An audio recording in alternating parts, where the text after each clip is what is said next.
Welcome to another episode of the Battlefields and Bourbon podcast, the podcast where we sit and sip, talk all things Civil War history and bourbon and whiskey. I'm Jack, joined as always by my co-host Elijah. Today we're coming to you from the historic Bell House in beautiful downtown Winchester, Virginia. The Bell House is preserved and maintained by the Shenandoah Valley Battlefields Foundation, managing entity of the Shenandoah Valley Battlefields National Historic District, and the official sponsor of the Battlefields and Bourbon podcast. If you like what you hear and you want to support the podcast, consider becoming a member of the Battlefields Foundation. Every dollar you give to support battlefield preservation here in the Shenandoah Valley, in turn, helps support the podcast. Membership start as low as $35 and can go until you can't give no more. So head over to shenandoahatwar.org. That's shenandoahatwar.org. Click on ways to give, and you can find a way to become a member today. Elijah, we have an exciting episode today. This is per usual. Yeah, it's always exciting, but we're going to get into our bourbon here in a second. But before we do that, we've got Scott Patchan in the room joining us. Say something, Scott. How you doing? Perfect. Yeah, Scott's here. Great to be out here in Winchester. Oh, yeah, Scott. We always love when Scott's here in Winchester. We'll go into a little bit more about him, but let's dive into our bourbon for this episode. So we've got Southern Star's Paragon Bottled in Bond wheated bourbon today. And this is from Southern Star Distilling down in Statesville, North Carolina. And they were kind enough to send us this as well as another bottle to have on an episode. So we are glad to feature their product here today. Yeah, I'm excited for this one. I know we've held on to them for a little while, so I'm glad to finally be able to crack open one of these things. But mash bill on this one is 70% corn, 16% wheat, and 14% malted barley. 100 proof. Bottled in bond, of course, so aged a minimum of 4 years. Other than that, I don't know if there's an actual age statement on there, if it goes beyond that 4-year mark or what have you. But at least 4 years old and 100 proof. Okay. So what do we think? Got a little bit of heat to her. A little bit. Sweet. Yeah. Nice finish on it. Yeah. Yeah, I like that for a wheated bourbon. That's good. It's got that nice, Good for them. honey, Good. It is. honey wheat bread to it. That I always say with every wheated bourbon ever, but The honey wheat bread. Yeah. but it's just like it's the one thing that stands out in my mind. But I mean, if you're putting wheat in there, that makes sense. Yeah, and I don't know, it's cool. Do we know what Paragon means? I'm not too sure, honestly. Okay. It doesn't say anything Scott, in do the you know what Paragon description. is? No. Okay. I mean, it's won a ton of awards too. I mean, Platinum, Ascot Awards, SIP Awards. They've won a ton of stuff, platinums, golds, finalists. I mean, that has done well for them. But super cool bottle. Yeah. Really tasty bourbon for sure. Yeah, good for them. That is nice.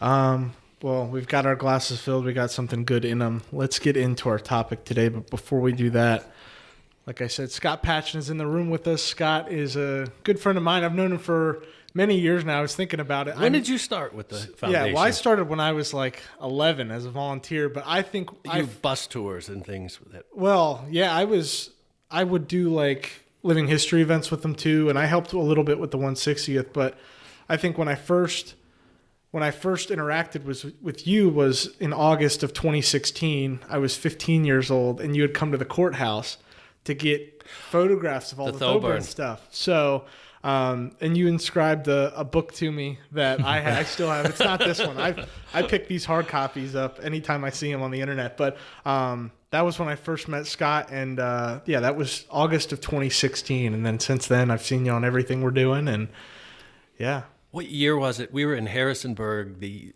spring after they won a national championship. Yeah. I remember you were on the bus helping out at that point, and we were at the Turner Ashby Monument that time. Yeah. So it's always fun to be, especially on bus tours. That's really where we get to work together a lot. Is during our the foundation's national conference every year. We host these I think they're pretty impressive bus tours to great battlefield sites, and we get to go to places that not a lot of people get to go to, and we pack a lot in and see a lot of cool things for a ton of people, where normally if you have that many people, you have to break it up and go do separate things. But we're logistically somehow, Scott's become a pro. We'll get Second Kernstown and the August 1864 Battle at Charlestown, I think we're doing next spring. Yeah, next I think we're theming it Shenandoah Summer, so perfect Okay. for your for one of your publications. Yeah, and Jonathan's going to do Cool Spring. Yeah. So it'll be a great tour. Yeah, I'm excited for that. So stay tuned if you're wanting to come to one of our national conferences. That'll be in April. I feel like the first weekend in April of 2025. But Scott's the author of tons and tons of books. Most recently, George Washington and the French and Indian War. So he's veered away. But you're a historian of all sorts of facets and points in our history here. One of my personal favorites was The Worthy of a Higher Rank, just bringing to life this amazing story of Colonel Joseph Thoburn. And then you've written tons of stuff, filling in tons of gaps from Second Manassas and then stuff here in the Shenandoah Valley. You're working on some stuff in some Western theater battles right now, and then you've got some stuff coming in the future. But specifically for today, we're discussing the Third Battle of Winchester, which you published what I often refer to as the Bible for the battle in 2013, the last Battle of Winchester, Phil Sheridan, Jubal Early in the Shenandoah Valley campaign, which is an amazing resource. It's helped me a ton when I'm giving tours and talks and programs, and it's great for the general member of the public that's wanting to learn more about the battle and their ancestors or whatever. It's a go-to at our gift shops and online stores whenever we're selling stuff. So without further ado, Scott, let's kind of get into how'd you get into Third Winchester? Well, it starts when I was going to James Madison. I graduated in 1988. I saw the signs. Everything was, what little was out here was all 1862 and Stonewall Jackson, and it been out at that point and visited Cross Keys and Port Republic and, ventured down to Piedmont. But I just started reading. One time I was actually studying for some exams in the library at James Madison University. And I took a break, and I just looked behind me, and it was all the history books. And so I found the series of a book from a series, Shenandoah Valley in 1864, and just started perusing through that and reading about battles like Piedmont, Winchester, Fisher's Hill, and Cedar Creek that were really, especially the latter ones, important and decisive towards the outcome of the war. And I'm like, wow, there's not a lot out there on those. And my wife, she bought me Jeff Wirt's book, and was it like 1989, From Winchester to Cedar Creek, and which gave overall coverage of the campaign. And so I just got really interested in all those battles, and that ultimately led me into diving into the Third Battle of Winchester. Yeah, and I guess with that is, at what point, do you have a rough idea in a timeline or a specific year where you started really preparing for the book that you'll have published in 2013? Yeah, probably right around 1993. Wow. A little, maybe before that, because my first talk that I ever gave to anyone was at the Bull Run Civil War Roundtable. I used to meet at Manassas Battlefield, and so I gave a talk on Third Winchester, I think September of 1993, and I'll say a guy I got to give a lot of credit for is William J. Miller, wrote the book on Hotchkiss and the Battle of Tom's Brook. And I remember hanging out with him and talking to him, and he's like, well, you really know a lot about this stuff. Have you ever considered writing and things? And the only writing I had done was on a German regiment from Ohio. It was like a very blunt 30 or 40 page essay and stuff. And I said, this is all I've done. But that's kind of opened the door. I started writing some articles. He was magazine of the Civil War magazine. He was the editor of that for the old Civil War Society that used to be out of Berryville, Virginia. Yeah. That's probably been defunct since before you were born, Jack. Sure. Yeah. Well, I can't imagine. And I know, talking with you now, it takes a lot of time. I don't think people realize the amount of time it takes, especially since you're a full-time historian at the same time as you were doing everything else full-time. You had a job, you were a full-time job that had nothing to do with history.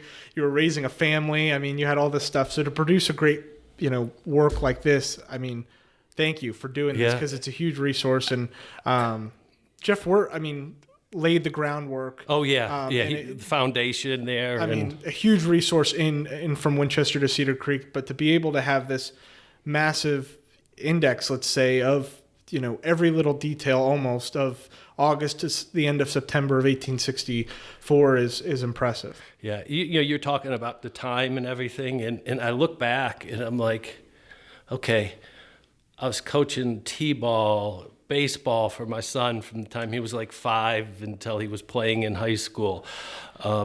Taking our daughter to gymnastics, the older daughter to gymnastics. I coached for several years, a couple times a year.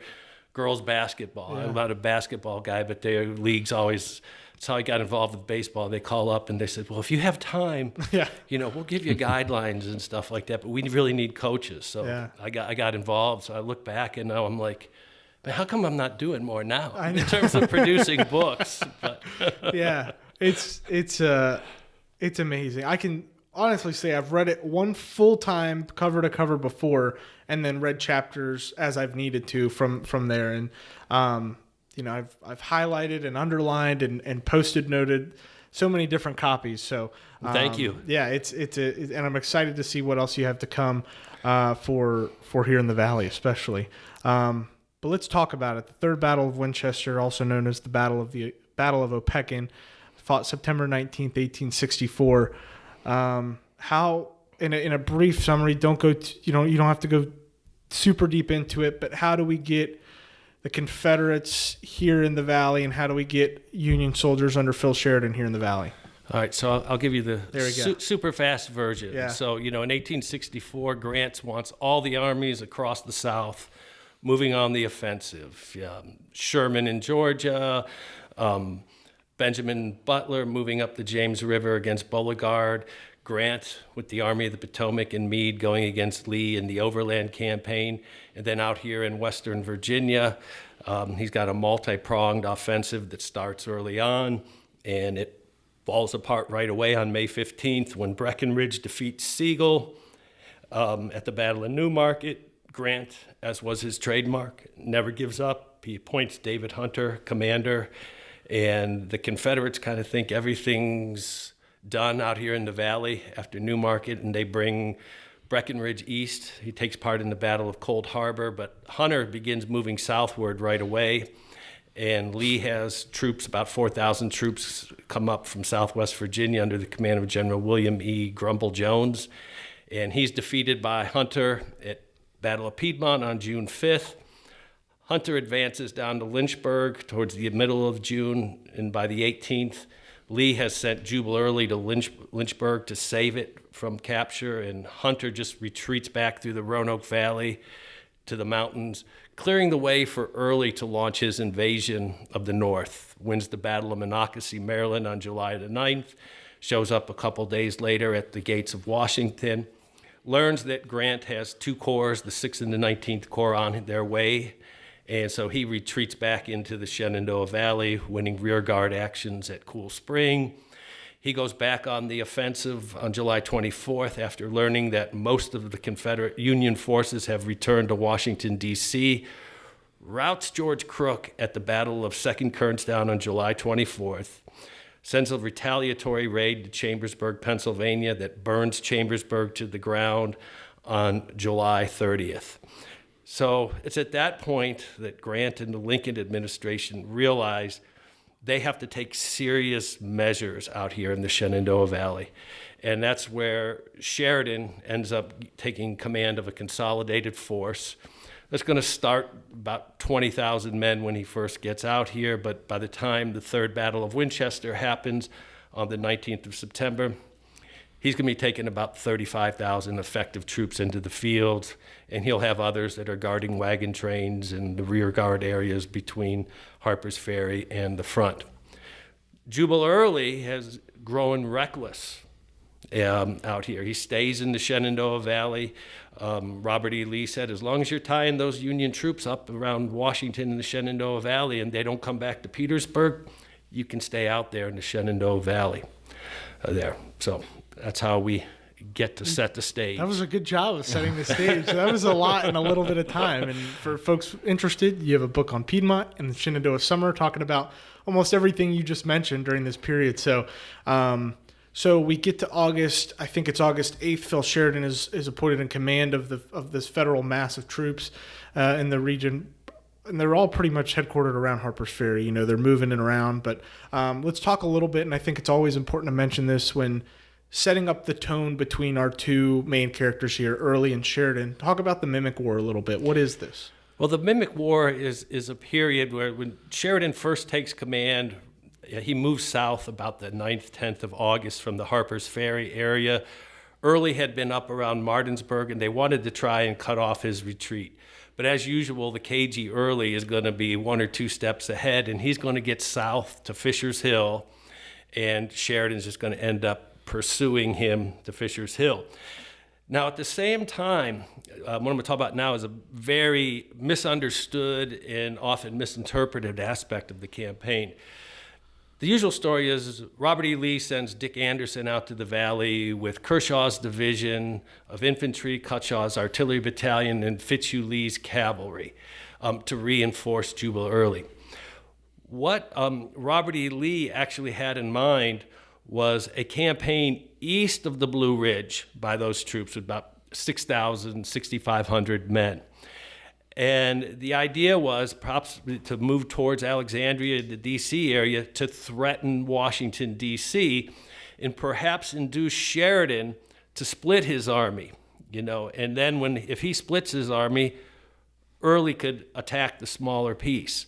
Instead, when Early's pinned down at Fisher's Hill and he sees Sheridan's force is probably about 10,000, about 15,000 Confederates to probably about 25,000 Union effectives at that point, because a larger portion of the Union cavalry and the larger 19th Corps division had not yet arrived with Sheridan. They would within a week.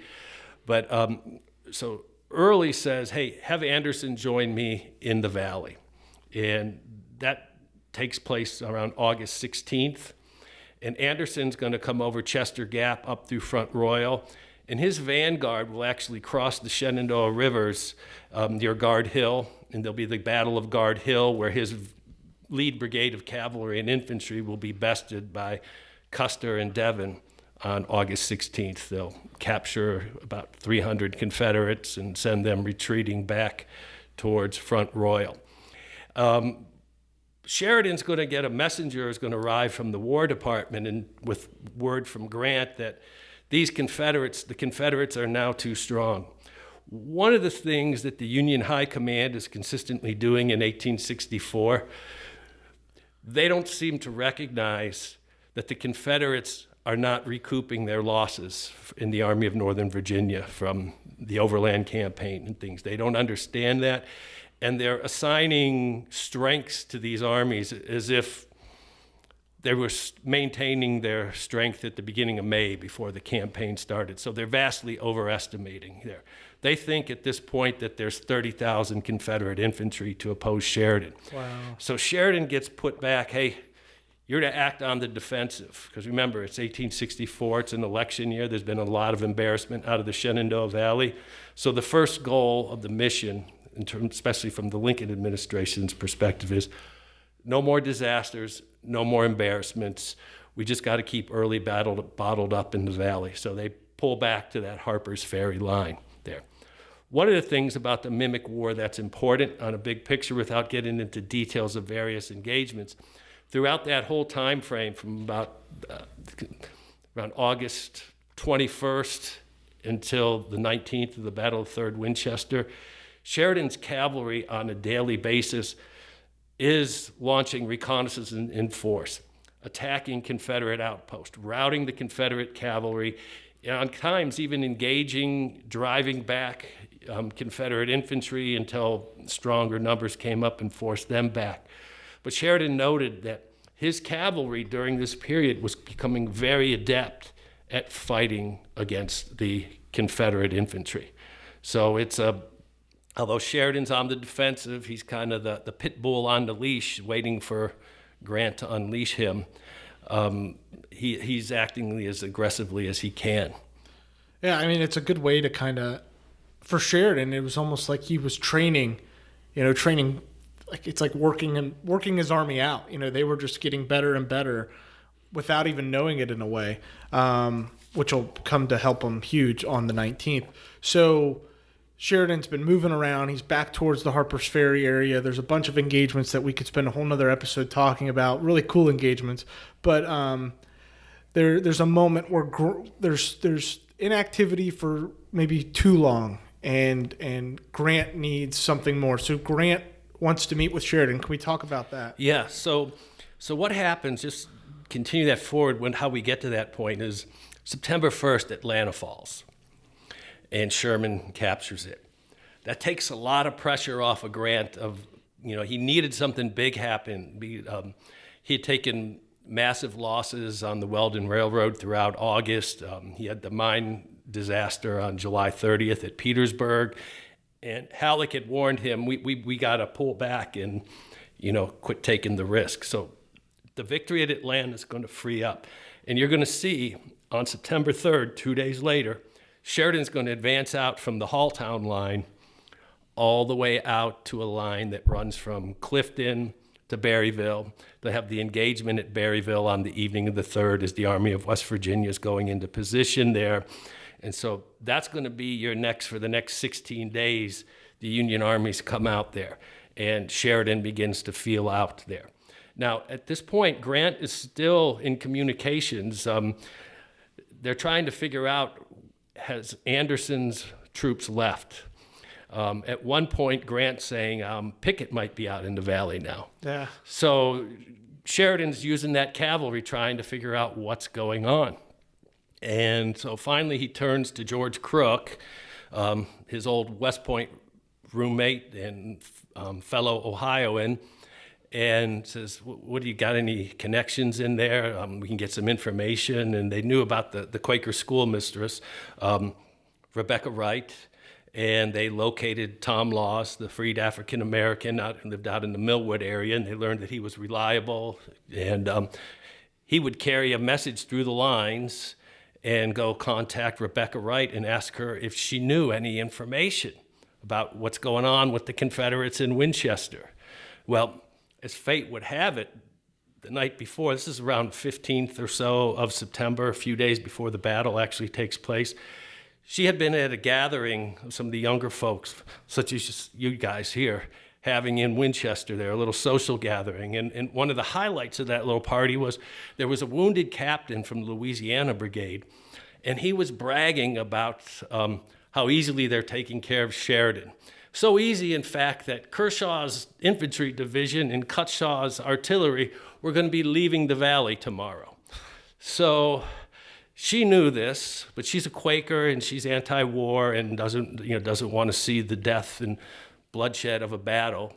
And so she's conferring with her mother on this because she's wrestling with her conscience because she's a fervent Unionist. And so her mother tells her, she says, there's going to be a battle here, whether you give this information or not. But if you give this information, the things that you believe in will prevail.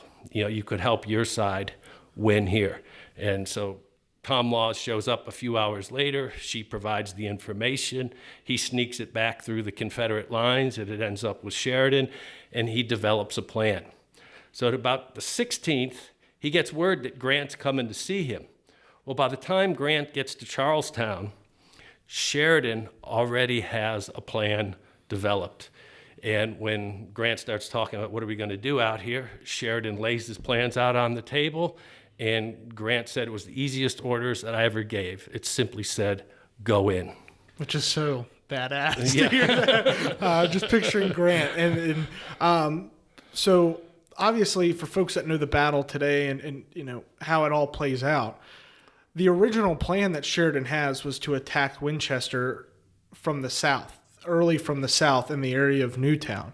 Can we talk a little bit about why or when that changes by the morning of the 19th? So the day before, the 18th, Early gets reckless. And this is probably why Early does not win the battle, or at least retreat from Winchester in an orderly fashion, such as he had done in August of 1864, because it's kind of a replay. Sheridan wanted to get south of him. Well, Early's going to give him a big opportunity. He's going to decide to take his 2 best infantry divisions under John B. Gordon, Robert Rhodes, and a couple cavalry brigades north to Martinsburg to tear up the B&O Railroad. He got word that it was operating again, supply lines to the Union Army, and so he wants to tear it up. But Early admits in his memoirs that he just completely didn't have any respect for Sheridan and just assumed that he would not take advantage of the opportunity. And he has no idea what's going on in terms of the Union planning. So he's going to have, his troops strung out as far north as Martinsburg on the 18th. And when he's up there, he will get some word, he says, from a telegraph office that Grant had been at Harper's Ferry the day before. And so late at night, they start marching back towards Winchester. Sheridan had learned of this march, this cavalry, William Woods Averell, who had been driven out of Martinsburg on the 18th when Gordon and his division and the cavalry arrived. And so Sheridan decides that instead of swinging south of Winchester, he's just going to take 1 division of cavalry and all of his infantry and just go full force down the Berryville Pike into Winchester and try and cut Early off there at that point. And so that will be the change in plans. Of course, activities of one of his subordinates on the morning of the 19th will put a pause into that plan. Yeah, and let's set up a little bit of the geography for people trying to paint a picture in their head. You've got, and for simplicity's sake, you have Frederick County on one side of this lower valley floor and Clark County on its east, separated by the Opequon Creek, which runs, for the sake of this layout, south to north. Sheridan's in Clark County on the east. Early is in Frederick County on the west, and their armies, Early's armies respectively, is as Scott just described, stretched out northward across the state, or today the state line into Berkeley County, West Virginia. And so his army stretched pretty thin, but this Berryville Pike crosses it's an east-west road going from the middle of Clark County into Frederick County, and basically, even in modern days, runs right into the heart of the city of Winchester, the town of Winchester. So set up a little bit of the morning of the 19th. Is this, as battle is about to begin, how early in the morning are they breaking down tents and crossing? Yeah, so they're actually breaking down at like 2 a.m. for the infantry. The advanced cavalry is going to arrive on the heights on the east bank of Opequon Creek at about midnight, driving off the Confederate picket post from there and securing the east bank. And Wilson's division's going to arrive well before daylight on the morning of the 19th. And then as the sun starts to coming up, McIntosh's brigade of Ohioans, New Yorkers, and Pennsylvanians is going to charge across the creek there at Spout Spring, clear out and drive Bradley Johnson's cavalry brigade through the Berryville Canyon. And I always tell people a story about that. Historically, it's called the Berryville Canyon. It's where the Berryville Pike goes through a ravine, very narrow, and things can easily get bogged up there in terms of moving an army and its wagons and stuff. One time I was doing a tour there and had a large group, and there was a couple from out west and somewhere, and we're quite familiar with the Grand Canyon. And the lady says, "Scott, this isn't a canyon." But anyway, the point is, though, is that Sheridan had also ordered his army. He was very specific. The 6th Corps was to lead the way, followed by the 19th Corps. And everyone was supposed to leave their wagons and baggage to the rear, standing orders in Sheridan's army. And the 6th Corps, the 19th Corps is there bright and early.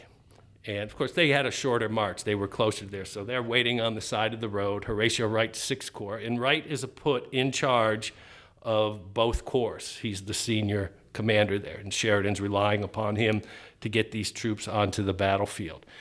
And so he orders Emory to let the 6th Corps pass, which is in accordance with the orders. He wanted those most battle-tested troops from the Army of the Potomac leading the way to Winchester. Now, however, the mistake that is made, a lot of the wagons start following right across from the Sixth Corps, and they get into the narrow confines of the ravine or the canyon, and they realize this. Wright orders them to turn around and get out of there, but that only made it worse, trying to maneuver all these wagons, and it created a bottleneck. So the Sixth Corps is deployed on the outskirts there by Red Bud Elementary. What's the high school over Millbrook. there? Millbrook High School over there, where kind of just west of where the road emerges from this deep ravine. And they're deployed by about 9 o'clock in the morning. The 19th Army Corps, because of the backlog, isn't going to get deployed fully until 11 o'clock in the morning. And Emory's sending all of his staff officers back, ordering them forward. Sheridan's wondering what's going on. And Emory just finally orders his men to march on the side. So they're struggling on the sides of the ravine, doing their best to get around this massive traffic jam of wagons that's blocking the way. And so probably cost about an hour and a half to 2 hours there in terms of getting that corps deployed. Which was huge, though, for the element of surprise and kind of this impact of Sheridan's massive force coming into the heart of the Confederate force there. I mean, so set up what Confederates were there by the time the Federals are, Sixth Corps is deployed and the 19th Corps is deploying. So when you start there that morning, let's say when the cavalry comes out, Wilson's cavalry comes out of and secures that western edge of the canyon, you've got 2 brigades of Ramseur's division. The 3rd Brigade, Godwin's North Carolinians, was all the way down where Route 50 crosses over towards Millwood, guarding there. You had a couple brigades of cavalry around there. And they do a great job of just setting up a defense until the rest of it.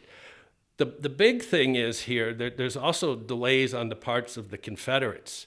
Rhodes' division is actually spent the night over at Hopewell Church, not far from Stevenson's Depot, over in that area there. And they're in line of battle, ready to go at about 7 a.m. on the side of the Valley Pike up in that vicinity. And Early heads down, they hear some cannon fire. Early goes down to check it out and to see what's going on. Gordon's division had made it to Bunker Hill, about 10, 11 miles north of Winchester, and they're moving southward. So whatever's going on with Rhodes' division that morning, Gordon's actually going to pass them up while they're waiting on the pike, and he's going to get into line on Ramseur's left. So does Gordon's troops actually pass Rhodes' men on the pike? Yeah, that's how they're on the battlefield before Rhodes. Well, I knew that, but I didn't know they physically passed them on the pike. Yeah, they're there. So even though Early had the warning at Martinsburg, one of the key things is I've got accounts from Fitzhugh Lee, who's the cavalry commander down here at Winchester, Ramseur, Wharton, and some from one of Breckinridge's staff officers post-war. And even though he got warning on the 18th that Grant had been there and Sheridan may be going on the offensive, I don't think he took that as like Sheridan's going to be attacking the next day. Yeah. Because none of the troops commanders down here in Winchester mentioned, hey, Jubal Early warned us to be on the lookout that there might be an attack. Instead, the Confederate Army seems to be reacting as if it had typically done when Sheridan would send a brigade of cavalry across the Opequon. They would break through and, charge up toward Winchester. A few days before, about, I think it's the 13th of September, 14th, they capture one of Kershaw's South Carolina regiments that was on picket out there in the Berryville Canyon area. And everyone seems to be reacting as if it's the typical daily appearance of Sheridan's cavalry. A good story to illustrate that is Ramseur, once his initial brigade was driven back, and he's down around the Dinkle Farm on Berryville Pike, he turns to Fitzhugh Lee, says, well, let's drive him back. That's typically what would happen then, is that Ramseur's brigade or somebody would send troops out and they'd drive the Union cavalry back. Fitzhugh Lee had an inkling that something was up, and he says, let's wait and see what's up. And it's an interesting account, but from a Virginian that was watching it, and then also Fitzhugh-Lee's report. But this Virginian who had served under Ramseur, and Ramseur's an aggressive guy, and he had some couple big unsuccessful moments as a division commander at Bethesda Church and Stevenson's Depot in the summer of 1864. And this one Virginian heard Fitz-Lee say, "Let's wait and see what's up." And this Virginian says, "Yes, let's take that as our motto. Let's see what's what." And fortunately he did. And, but so Early then is purely reactive, but he's given a break because of the delay of the 19th Corps getting through and deploying. So by the time Sheridan's infantry is in position to attack, and both corps, 24,000 men, he's got Gordon and Ramseur's division stretched out in thin lines of battle. The Union troops are kind of thick formations. They're not all spread out in line of battle, but a lot of depth to them, so that when they attack, they're not going to be able to make full use of their strength. It's important, this I think, for everybody. We talk about the fatal halt when it comes to Cedar Creek. Well, what happens in the Berryville Canyon affects both armies, like we just said. And so you said by around 11 o'clock in the morning, the 19th Corps is now deployed to the right of the 6th Corps. And now he has both armies from the Berryville Pike all the way to a position in what's now known today as the First Woods to Redbud Run.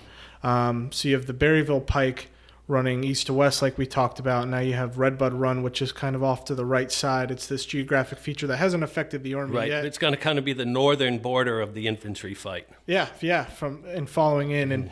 And Abraham's Creek will border the south. The southern end. And you have more cavalry fighting down towards that end, correct? They're going to be on the south side of that. 6th Corps and Ramseur are going to be between the Pike and Abraham's. Yeah, and so Sheridan finds a position, what do we call it, Eversole's Knoll. And he'll set up his headquarters there, viewing the deployment of his troops and his army, and it's, decided that 11:40 with a signal gun going off? Yeah, it's got to be one of the most well-defined start times for an attack in the Civil War. The 11:40. Because I just say I'm working on Jonesboro right now, and I'm seeing guys say, "Well, we started at 3, we started at 5," all kinds of various times for attack starting. But here, it's like universal. It was like they were ready, and it was said, "Okay, we're going." Somebody said, "We're going at 11:40 a.m." because all the reports are very much in agreement. Yeah. So what does that look like? So a signal gun goes off at 11:40. Sheridan's watching. And you've got Gordon and Ramseur forming a thin line for the Confederates. What does this first attack look like? Well, it's going to start essentially. The 6th Corps is going to be the guide on the Pike, and the 19th Corps is moving. So it's probably going to be, you're going to have a slight point to the middle where the first troops start moving forward, and then to the right, everybody moves as the troops on their left are going forward. And the first thing it's going to do, it's going to come under a massive Confederate artillery fire, and that which is going to have results right away. The major in command of the regiment on the Pike, that's the guide for the whole thing, the 14th New Jersey, Major Peter Vredenberg, is going to be killed, struck through a shell right away. And so that's going to create confusion. The troops on the other side keep going by, but then when they see that they've stopped, people start trying to halt because their orders are to keep pace with them. So there will be some initial confusion, but the 6th Corps will sort that out and then continue and resume the advance toward Ramseur's line of battle. Yeah, and with this Confederate artillery fire, you're getting it from Confederate guns positioned on rises on the backside or the western side of the Confederate position. Is this where you start to see artillery fire coming from Breathitt's artillery? Not yet. That's going to be coming as the 19th Corps on the right. And this initial is going to be just 6th Corps. Nelson's and batteries primarily, and probably some horse artillery a little bit further to the south, pounding the 6th Corps in the open ground there on the Pike. So they're going to move beyond that. With Brethren, that's going to be over to the right flank. And after when the 19th Corps comes out of the first woods and enters the vast middle field there, and the Confederates are several hundred yards beyond in the second woods, and very creative names for the woodlots. I know. There. Thank you, Jeff Wirt. Well, it's right out of the OR reports. Yeah. That's where that comes from. Yeah. And so as the 19th Corps is moving in there on the north side of Red Bud Run, and if you've not been there, you really need to go there and look out across Red Bud Run, because it sits down in a deep ravine. And the Confederate horse artillery, that's 6 or 7 guns, is on the north bank over there.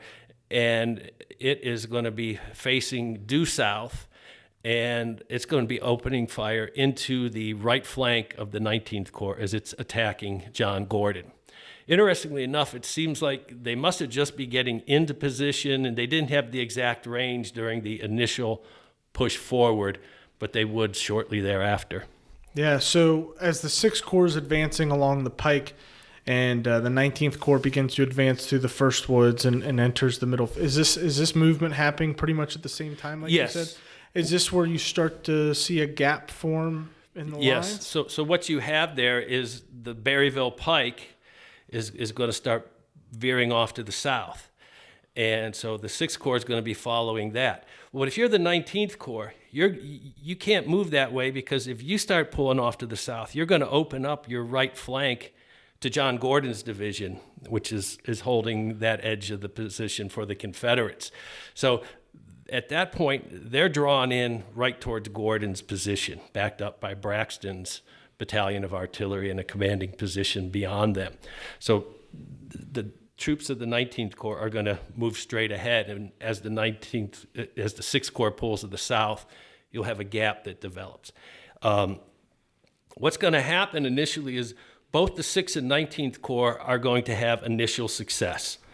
They will overpower Ramseur down around the Berryville Pike, the 6th Corps will, and in the middle field, the 19th Corps' right flank is going to overlap Gordon's northern flank, slam into it, and his Georgia brigade is going to begin to collapse. Ironically, the left flank of the 19th Corps up there of Grover's division is getting hammered, because it's advancing towards an area where there's a gap between the South Woods or West Woods, which is to the south of the first woods, and the woods where most of Gordon's division is deployed. And there's artillery sitting on the just immediately west of what's now Interstate 81 that's pummeling the brigade over there. It's going to lose 3 brigade commanders quickly. The Louisiana brigade is going to charge and counterattack. So you have a situation where the right flank of the 19th Corps 2nd Division is driving the Georgia brigade back through the second woods, and the left flank of the 19th Corps is retreating before the Louisiana troops counterattack. Now, when they see everything collapsing around them, they're going to have to fall back, and everything's going to be falling back and retreating in confusion towards what's now I-81. So that gap between the west or south woods and the second woods, what Confederate artillery is aiming through that gap? That is Braxton's battalion, 11 guns. Okay. Jubal Early, at this point in the battle, he's up on that heights with his chief of artillery, Lieutenant Colonel Tom Carter. And Carter, they've got all 11 guns double-shotted with canister ready to go. The problem they see is there's so many Confederates fleeing and retreating in front of them, they can't open fire without killing more Confederates. So they're got their fingers crossed. Tom Carter actually turns to Jubal Early and says, there's no rule that says Army commanders have to be captured with their artillery. And so Early rides off to the rear looking for Rhodes' division. Yeah. And Rhodes is actually going to be forming up 3 of his brigades and will be coming up, and Early will go, he'll find the 4th brigade, and we'll come back to him later.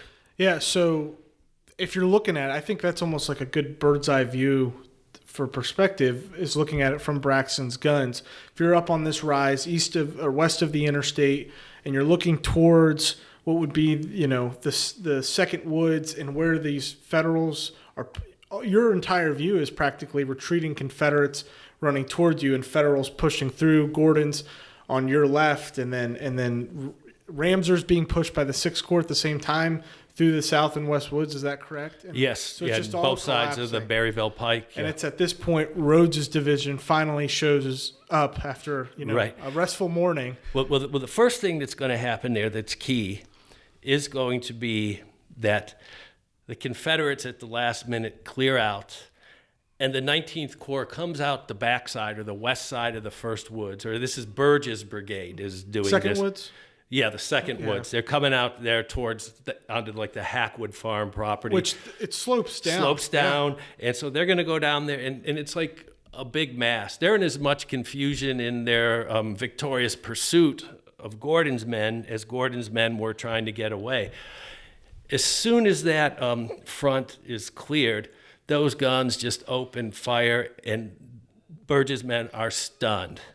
They're going to fall back to the western edge of the 2nd Woods, and early at that point, you've got Rhodes's 3 brigades are moving up into the gap a little further to the left between the 6th and 19th Corps, and Early has brought up the Alabama Brigade, and they're going to countercharge from the north side of that knoll where the guns are at, right into the wreckage that has just been smashed by the artillery, and push them all the way back out into the middle field. That's roughly where the Yeah, Alabama yeah. monument sits today. And exactly. And part of the Georgia Brigade that under Rhodes is going to be slamming into the left flank of Burge, of the men who were trying to make a stand at the western edge of the 2nd Woods. So they're going to get routed out of there. The rest of Rhodes is going to hit the 6th Corps and the New York Regiment that kind of attached itself to the 6th Corps' right flank. And the 6th Corps is then going to start to roll up from the north as the Grimes and Cox's North Carolina brigades kick into the fight. And then Ramseur had kept a pretty good grasp on most of his men, but he writes about grabbing a musket and men who wouldn't get back into ranks, hitting them over the head, and and then finally, but one Virginian writes that the thing that really inspired Ramseur's division to halt and reform was when they heard the initial volleys of Rhodes counterattacking to their north, and so then Ramseur's going to start pushing back, and the 6th Corps is getting pressure from these 2 North Carolina brigades of Rhodes on its northern flank, and so it's falling back there. So you have a situation probably change in about 15 or 20 minutes there, where Ramseur and Gordon are retreating in confusion towards Winchester, to now, with the advent of Rhodes's division and the artillery to repulse the attack, you've got Sheridan falling back in confusion.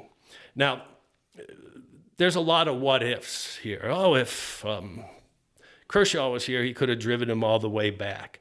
Well, the real trump card, though, here's where Sheridan's numbers come into play. He's got more men. He's got as many men in reserve in General Dwight's division, the reserve division of the 19th Corps, and General David Russell of the 6th Corps.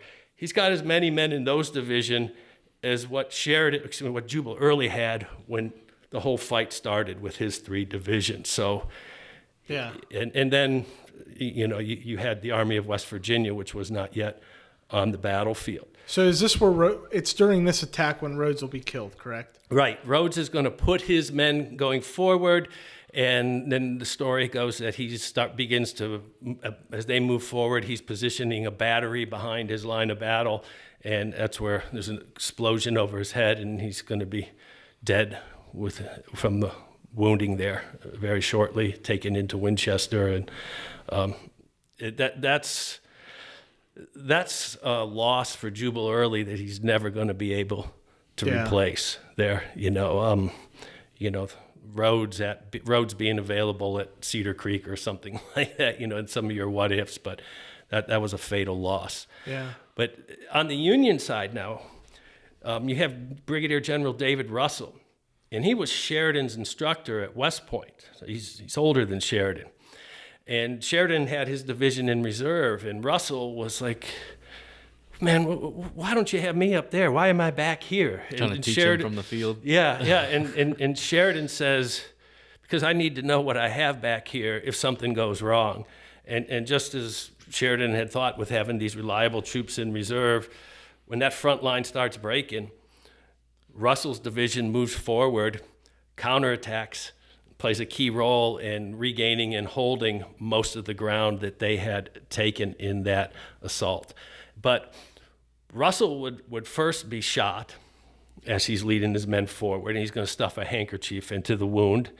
And a few minutes later, as he's following forward, this is down towards the property there. There's a hotel on Route 7. It's Getty Lane. Getty Lane, yes. Yeah. I think there's a Starbucks down there and some like coffee shop. We've always pointed Martin's. towards like the skating rink too, where that's behind the hotel. That's where he was at. Yeah. And that artillery blast goes off in the same manner as Rhodes, and David Russell is dead. But again, both men had kind of put their men forward and had them moving into position to do what was needed before they were killed. So their losses weren't immediately felt there.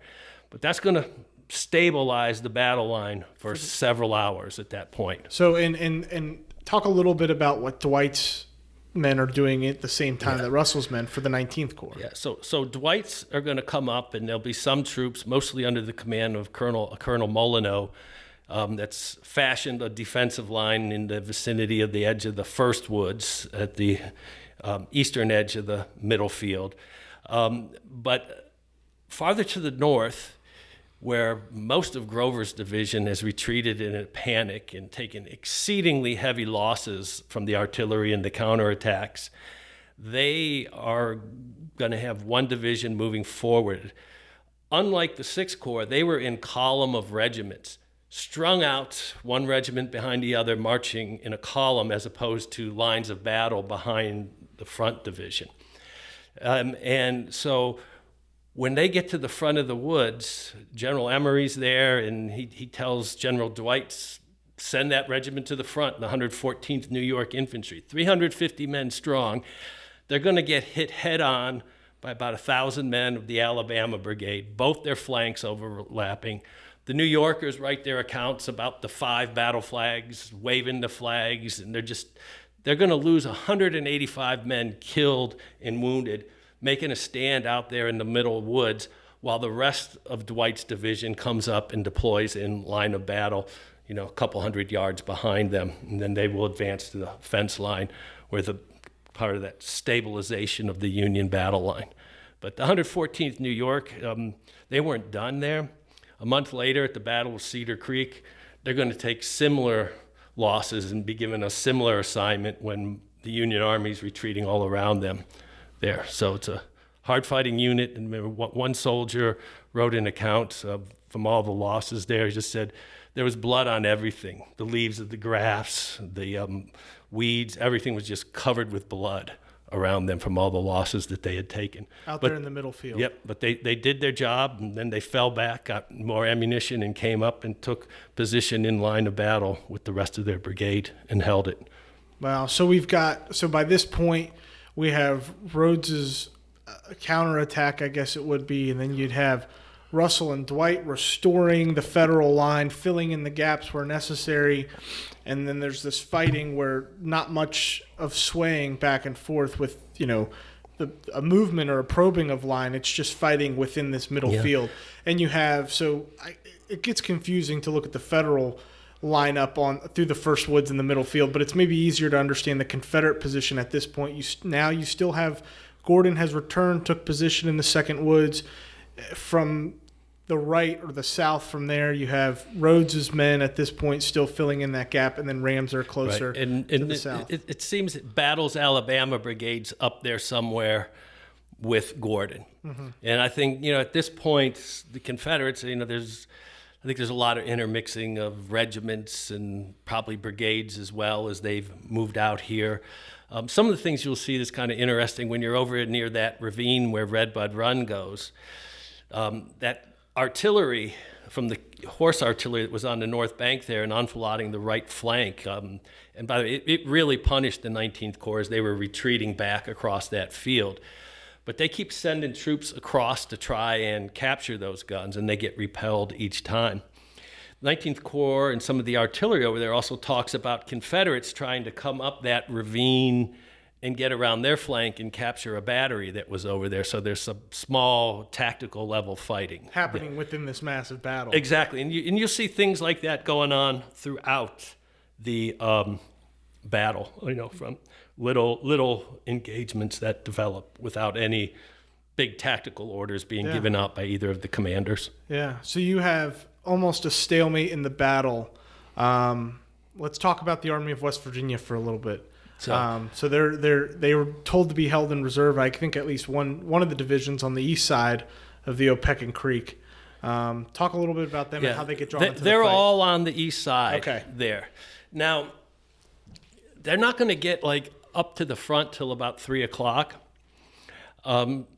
Very early on, Crook was with Sheridan, and he gets orders. The original plans had called for Crook to swing out to the south with some of the cavalry, and Crook wanted to do that early in the day, but Sheridan, I see Sheridan, this is his first big commander big battle as an army commander, and my take on that is Sheridan's concentrating his force, staying with that principle of keeping your force together. He's not, and finally, as things go south, looks as they get heavily engaged, he orders Crook to bring his men up, and fortunately that he did at that point in time, because they're going to be delayed just like the 19th Corps coming up the Berryville up the Berryville Canyon.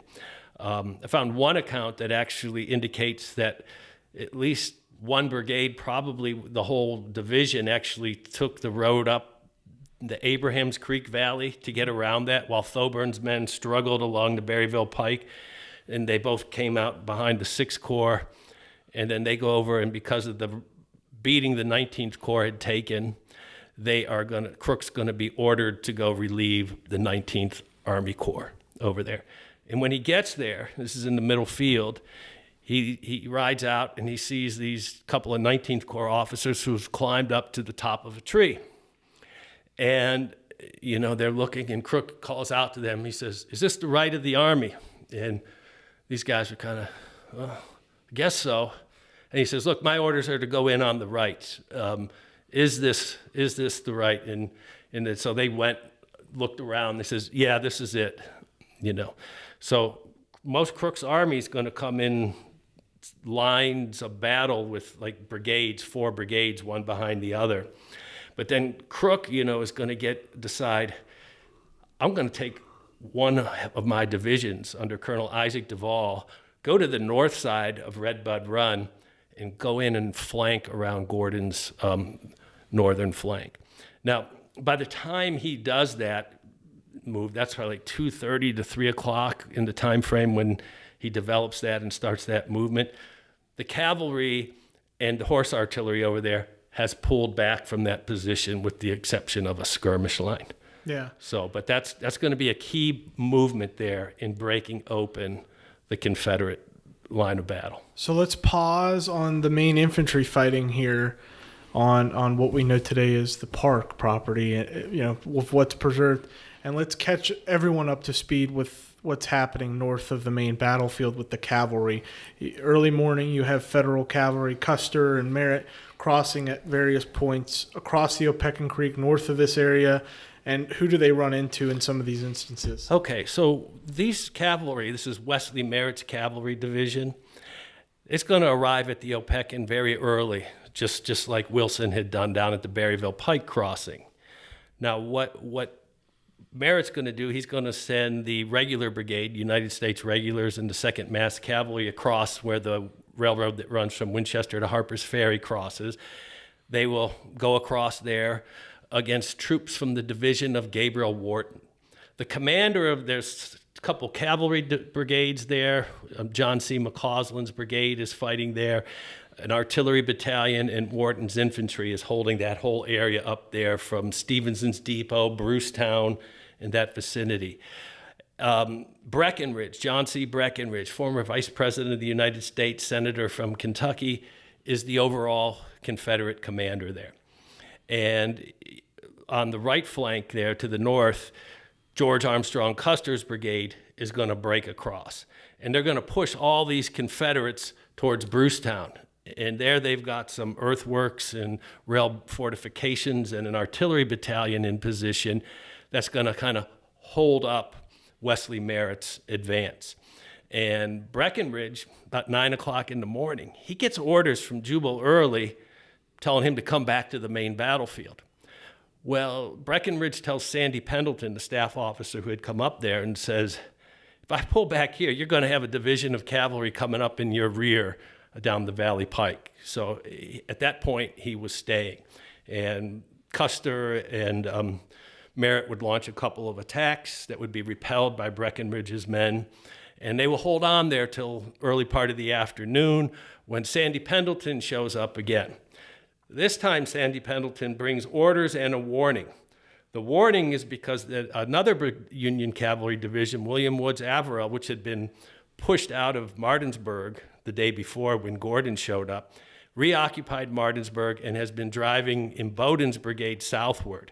This brigade is now under the command of Colonel George Smith, and it's being pushed southward. And it's almost at the point now where if Breckinridge continues to hold Merritt, he's going to be cut off by Averill. So he pulls off and begins retreating back towards Winchester. And at one point around where the old Charlestown Road meets the Valley Pike, he's going to lead the infantry brigade of Colonel George S. Patton to assist the cavalry while he moves forward with the rest of Wharton's division. So now you've got this flow of, as the battle itself that we've been talking about for the majority of this episode, coming in from east to west, fighting just outside of the town of Winchester. Now we've got thousands of horsemen pushing Confederates, infantry and cavalry and artillery southward up the Valley Turnpike closer to Winchester. And I guess there's a couple stalemates or resistances put up back at John Rutherford's farm. There's a resistance put up there by the Confederates, and then they'll move south again to a tributary of Red Bud Run and fighting with the oncoming Federal cavalry there. Kind of tie it in with Crook's attack and how this all simultaneously, in a way, with Devon's men moving, how we get to this momentous moment of the battle. So what you've got there is you've got Crook. He pushes forward. Thoburn's division on the south bank of Red Bud Run strikes Gordon, and it starts wrapping around his right flank and is pushing him back and is engaging him. The troops under Duval go around, and they come charging down through some woods and briars, and they get down. They think where they crossed Red Bud Run, in the area down by the high school, it's just a creek. They hardly mention it. They go across easily, and everyone would just assume, well, we're going to just charge across the same sort of thing, and it won't prove any obstacle. Well, up there it was a swamp, 60 yards wide. One officer from the 23rd Ohio talked about being overgrown with a bog and everything. Essentially, very few troops are going to get across there. Many of them will go back and come up behind Thoburn and join him. More of them will follow Duval down and march along the north bank until they get to Hackwood Plantation and go over on a bridge and some logs down in that area. And so it's going to be all this flanking that Gordon's going to have to fall back and start falling back towards Winchester. On the Confederate side, as Crook's attack was coming and they saw it coming, Fitzhugh Lee had already sent one of his brigades under Munford to the south side of Winchester to ensure that they cover down around Sonsini Road with artillery and an additional brigade of cavalry, because if Wilson's division breaks through there, that's all she wrote for Early. His army is going to be cut off from the Valley Pike. So he's leading Payne's brigade over towards Rutherford's farm. Patton's brigade's coming back. And Fitzhugh Lee says, well, the infantry, Crook's coming up that way from along Redbud Run. So Patton goes and deploys behind the stone wall of Hackwood Lane, and Lee goes to organize the Confederate cavalry. He's going to end up with about 4 brigades of Confederate cavalry, maybe 2,000 men from Rutherford's farm, extending over across towards the area of what's now the Welltown Road. And the Union cavalry is going to charge. And Fitzhugh Lee will lead Payne's brigade in a countercharge that will throw back some of the initial Union attackers, but he'll soon be swallowed up, and the whole thing is going to fall back in confusion. So Crook's men are pushing forward. Everybody's heading towards Fort Collier on the pike. That would be about a good place to measure this. The Federals are driving back the Confederates, and the Confederates are going to make a stand in Fort Collier. And at the same time, one of the key things that's happening is Worden's division, which Breckinridge had sent most of it on to assist Early.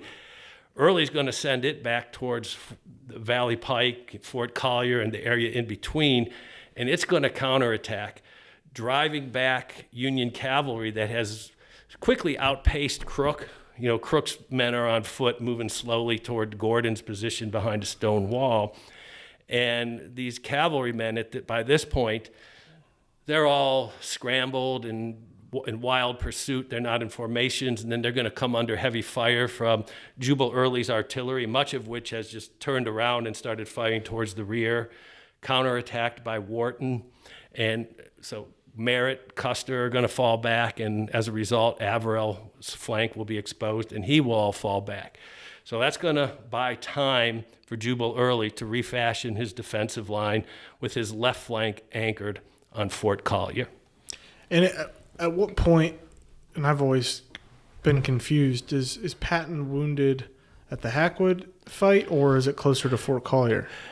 If reading the account, the oldest account that I found of Patton's wounding, because you see all kinds of stories about Patton that emerge for the centennial, and part of me thinks that it's because of the fame of his grandson in World War II. There's all this focus, but the best contemporary account was written in early 1865, I think, by Fitzhugh Lee, and Lee says he went down as Patton was down in his initial position, and he's trying to change front to meet Crook and the cavalry. You know, Devon's brigade comes swarming in around his left and behind him. It's at that point that he's struck and, carried back to the home in Winchester, where he would die about a week later. Yeah. So as this push off of Federal cavalry has allowed Early to reform a stronger line being anchored at its left at Fort Collier, how fast is the Federal infantry, the 6th and 19th, the 6th and 8th Corps, going to pursue and attack again? Well, as soon as Crook's line, Sheridan's gone over there to the far right flank where Thoburn's division was at, and he's telling everybody what's going to happen.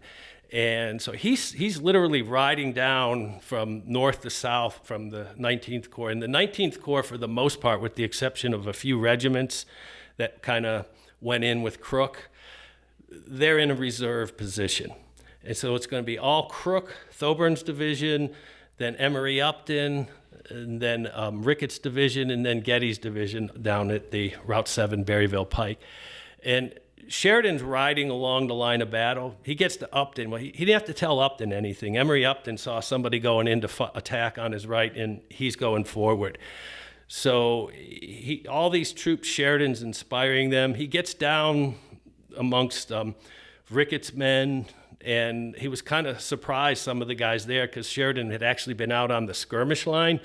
And when he showed up with these guys with Ricketts' division, he comes riding into their line of battle from the front. So it was pretty, the Army commander just came from the skirmish line.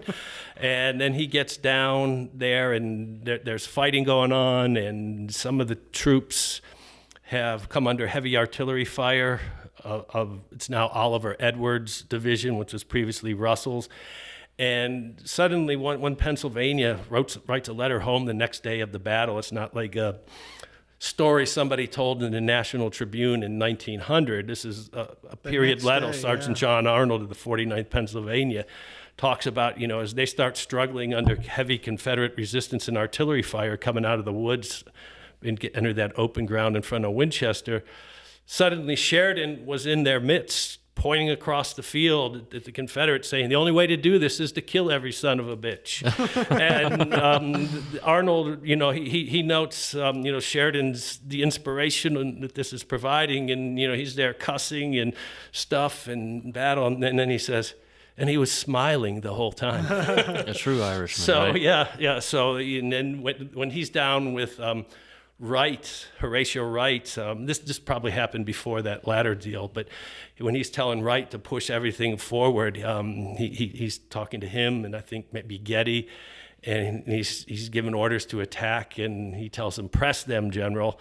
I've got Custer on the right, giving them hell, and and then he looks at me and he says, with his black, vibrant eyes full of fire, looking right at them and saying, press them. I know they'll run. And so, he was just, it's Sheridan kind of, I think, goes into his element and his strength as an Army commander. He's not the guy to stand back on Eversole's Knoll. He's probably not the best planner or anything. But once the combat happens, something goes off in him, and he's got the numbers, but there's been plenty of Union commanders in the war who had that and then said, oh, I better not risk anything more. We better call it a day. But he's on that battle line going all out until the final victory is secured. Yeah. So as this reestablished Confederate line is hit with Federals, how long does it last for, and where do they go from there?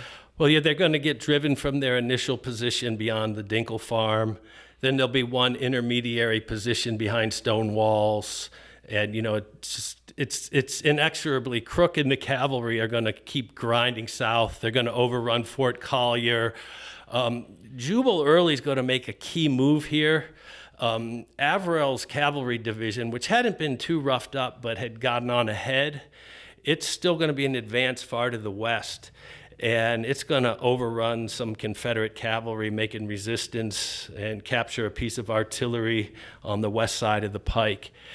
And when his men charge forward, they're actually going to get up onto the heights where Milroy's Fort was at, where Fort Jackson was at. And that's that commanding ground, just beyond Winchester, that would have been deadly for Early's retreat. If he thought he lost badly there, he loses 4,000 out of 16,000 men. He would have lost a lot more. But Munford's brigade is going to go there. They're going to charge up the south end of that high ground. And the troops are under Colonel Schoonmaker, who had overrun that.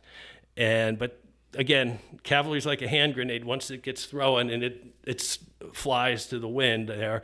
And when Munford charges, those guys had already driven the few Confederate defenders from that area, and he drives them off of that high ground and secures Fort Jackson, puts artillery up there, and he keeps the back door open for Jubal Early's army to retreat safely through Winchester. Because up until this, Early's, and it's like an inverted L, an upside down inverted L.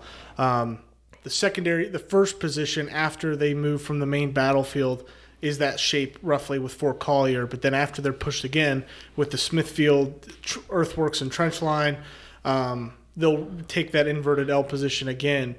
And like you said, this high ground where Fort Milroy and Fort Jackson are, his Early's line stops before that, but this heights, if contained with Confederate soldiers, would extend his far left, but it's such a strong position. It overlooks the entire battlefield of the fighting from that day, and it was so smart. I mean, Munford was being pulled from the far right, Sonsini Road, all the way from there. He's pulled by Early to retake this hill, and he takes it. And this now extends the line. He's going to be holding it as the first Union troops are actually entering Winchester. I think it's Rutherford B. Hayes' men are gonna, Yeah, I mean to have that position, it buys Early a little bit more time. Yeah, if he doesn't have that, and Averill's able to Get behind. hold that unmolested, regroup his troops up there, and then come pouring down into Winchester from the west as the armies attempting to retreat southward would have been disastrous. Yeah, so now you have Early's far left on high ground with cannons aiming down towards the Valley Pike, and the Federals that are attacking. You have more cavalry stretching that towards the right to the Smithfield area, and then anchoring down all the way south to the area now known as the Stonewall Cemetery, and all with Confederate infantry regrouped, reorganized, and ready for a fight. Yeah. And what happens next? Well, you've got that final line is that Smithfield redoubt, the small L, the next closest in. Yeah. Now, there's one Confederate account that said, I think there were more artillery pieces on that line than muskets, because at that point, but there was enough there, and it was the artillery that was really keeping the Sixth Corps back along the Berryville Pike there. That could have really, and Ramseur's division especially, was very stout in its resistance there. And even farther to the south, even after Munford leaves, you've got two brigades under Bradley Johnson, and the other was Mudwall Jackson's brigade, but he was wounded. I think it was a lieutenant colonel that was in command, the senior officer that day. And these guys are much maligned throughout the campaign for their poor performance. But these, probably by this time, about 1,200 men kept back Wilson's 3,200 men. And so it was the cavalry here, for all of Early's complaints, saved his army from being overwhelmed on both flanks at the critical point. So you've got Federal cavalry that had been pushed off the hill where Fort Jackson is, Custer's men, the rest of Merritt's men. They're regrouped now just north of the main Confederate position, moving kind of south, north to south for the sake of this. How does the Confederate line collapse from here? It's just going to be overwhelmed at this point. While this is happening, most of the infantry is pouring through the streets of Winchester. And what's happening at this final stand is just to buy time to get as much men and material out of Winchester and safely to the south to mitigate the extent of the losses. And so they're going to pull back. Ultimately, Early will only lose 5 pieces of artillery in this, including 2 that are going to be essentially abandoned at Smithfield Redoubt that some of Crook's guys will overrun, and a few pieces that the cavalry overwhelm. In this, one of the key things is Wharton's division. It numbered probably about 2,500 men going into the battle, and it's the one out there making the stands against Merritt's cavalry by and large, and also fighting Merritt's coming in on his left from the Valley Pike, and Crook's coming in on his front and right. And he's got Gordon over there, but Gordon's got an angle, and Gordon's getting smashed by the Sixth Corps on his opposite flank. Wharton's going to lose over 1,200 men killed and wounded, most of them captured, because they're staying and they're sacrificed in that main line. They're those last defensive lines to hold back, or at least slow Gordon and Merritt's progress there. Yeah. So talk a little bit about because I think most people that might know this battle are more familiar with the gallantry and the impressiveness of this massive cavalry charge and attack. So talk a little bit about that. Well, it's interesting. It's not. I mean, some of the general accounts will say 10,000 Union cavalry charged all the way down, and like as if it was one single movement just sweeping everything nonstop for it. What it was, it's 2 cavalry divisions, probably 6,000 to 6,500 men under Averill and Merritt. We talked in detail how they got from Opequon Creek to the Valley Pike, but essentially from the Rutherford's Farm, Stevenson's Depot area, they're going to move southward. They'll have Confederate stand at Rutherford's Farm. They'll drive that out, pursue it for a good distance. Confederates will make another stand around Fort Collier and, behind the extension of Redbud Run. They'll overwhelm that. And then as the Union troops are pursuing behind there, they're going to kind of have to fall back, take some heavy fire, regroup. And the final hurrah, if you actually read some Merritt's report in detail, it's going to be kind of, the nucleus is going to be Custer's men, some of the regulars, some of Devon's, but that final charge that they knife in behind Wharton's right flank is probably 500 or 600 men, I think there. They were rounding up prisoners, securing the batteries they had captured and things. So I like to use that hand grenade example with the cavalry. When they charge and make impact, they all scatter off in there. But it's there. But some of those pictures, though, the artwork of those are very accurate. You've got one with Averell and a couple of Merritt's division that have been done by artists, and where you've got these guys charging headlong into the infantry and artillery of the Confederates. Yeah, so you've got retreating Confederates. The battle's practically over. They're sent, whirling through Winchester, as they say, and they're on the move. I guess just summarize for us kind of the immediate aftermath and what is this? What's following this all-day fight? So they're going to drive them southward. Last contact is probably going to be around Kernstown. It's dark. Wilson's cavalry division is going to be repelled by regrouped units of Confederate infantry on the Valley Pike. So that's going to be the last. But one of the best quotes that I find was Sergeant Sam Collier, 2nd North Carolina Infantry of Rhodes Division. He talks about running from 2 miles the other side of Winchester, or 4 miles south of the town towards what's now Stevens City there. And he notes, he says, we'd all be running around looking like a bunch of fools in a panic. And then we'd stop, and everybody would start to calm down, and then a shell would go off in our midst, and the whole thing would be off running like fools again. And he says, but I can tell you this, I had the best company in the company, from generals on down to the lowest private in the Army. So just to give you an example of the chaos there. Union troops, their post-battle experience, especially most of these guys, the Army of West Virginia, the cavalry and the 6th Corps, that's about 20,000 men right there, the Army of the Potomac cavalry. Those guys, you think about it, the Army of the Potomac never routed Army of Northern Virginia or detachments from. They've won Gettysburg, they've won strategic victory at Antietam, Bristow Station, but they've never seen their opponents routed in such a decisive factor. It stole the elan from Stonewall Jackson's old corps and instilled it into the Army of the Shenandoah. One surgeon of the 77th New York of the 6th Corps, he wrote home, he said, yes, for once in their lives, they know they are licked. And I thought that spirit kind of summed up the feelings of those men. In the Vermont Brigade, they had been really into General McClellan as their commander. And soldiers noted that when he left, they vowed they were never going to cheer for any more Army commanders. Well, they changed it there when Sheridan came riding along their battle line as they were breaking their lines and going into camp for the night, and cheered Sheridan after he rolled along. So it's a decisive victory. It's important because we had the Sherman's success in Atlanta.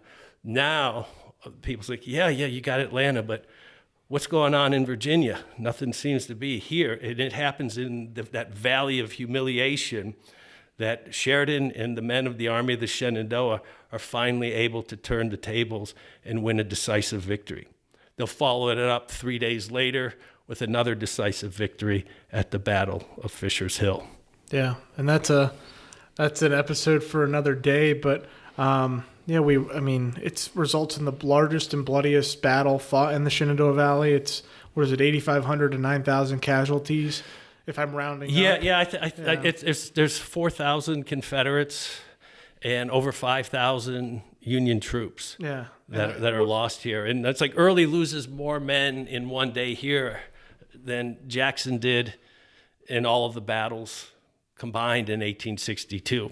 It's just the odds, the pressure was ramped up here.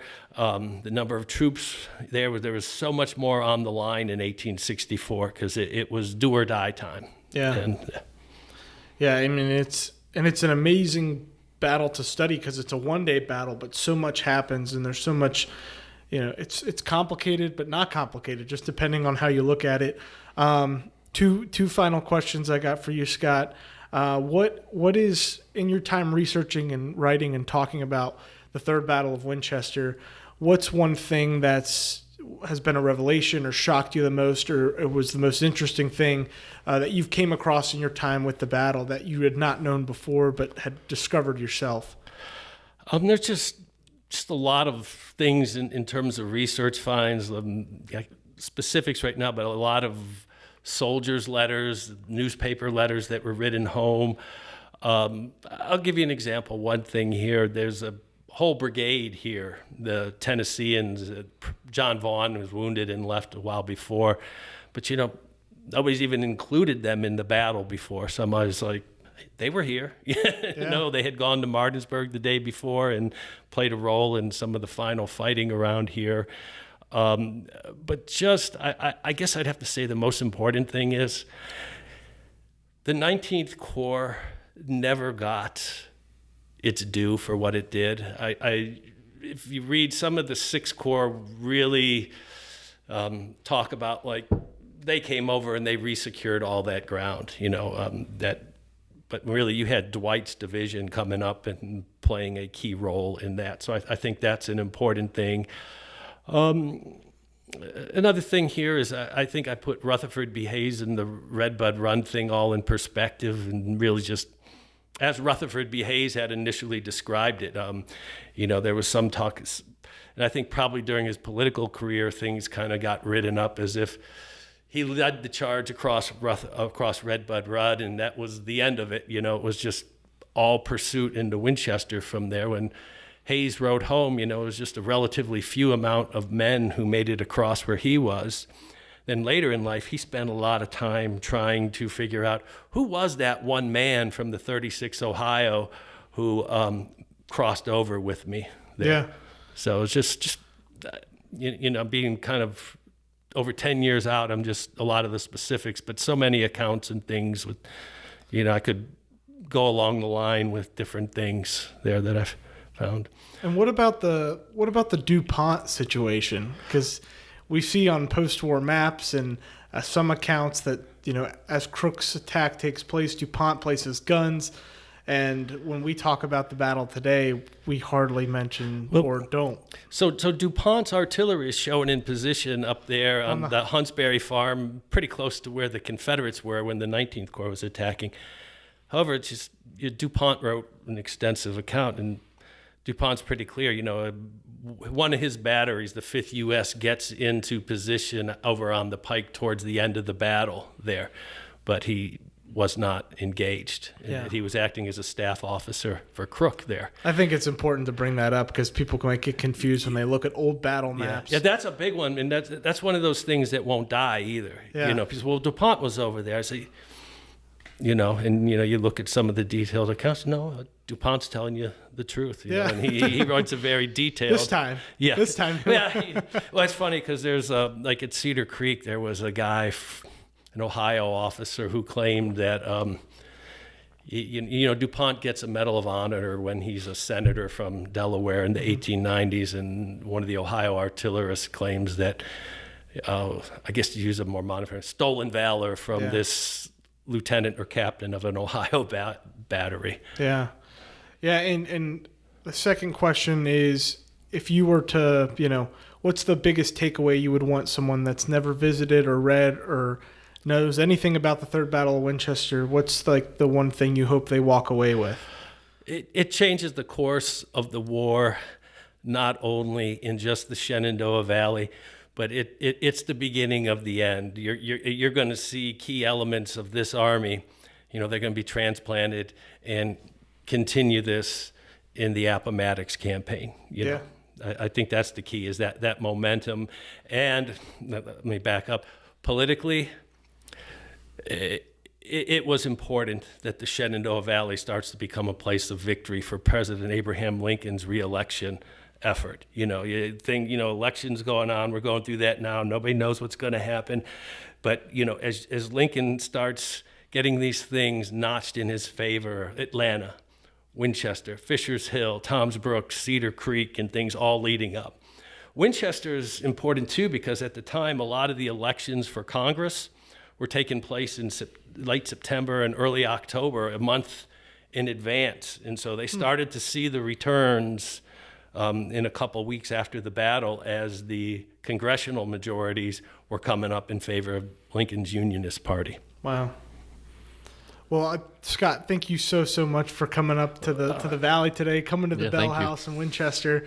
This is an episode we've been wanting to do for a long time. And as the anniversary is coming around, we thought it'd be important to cover this battle. So it's great to be here. Yeah, we'll definitely have you on in the future. I know we've talked about Second Manassas, so that's something we want to do for sure. But thank you again. Everybody go out, buy his books. They're everywhere on History Press, Savage Beatty, and everywhere you can find them. You can, Scott's everywhere. Amazon.com. Yeah, Amazon. Put my name in, you'll get them all. That's true, and it probably helps out Scott a lot more. So thank you again, Scott, and thank you all for listening, and we'll catch you on the next one. Thanks. All right. Well, thanks a lot.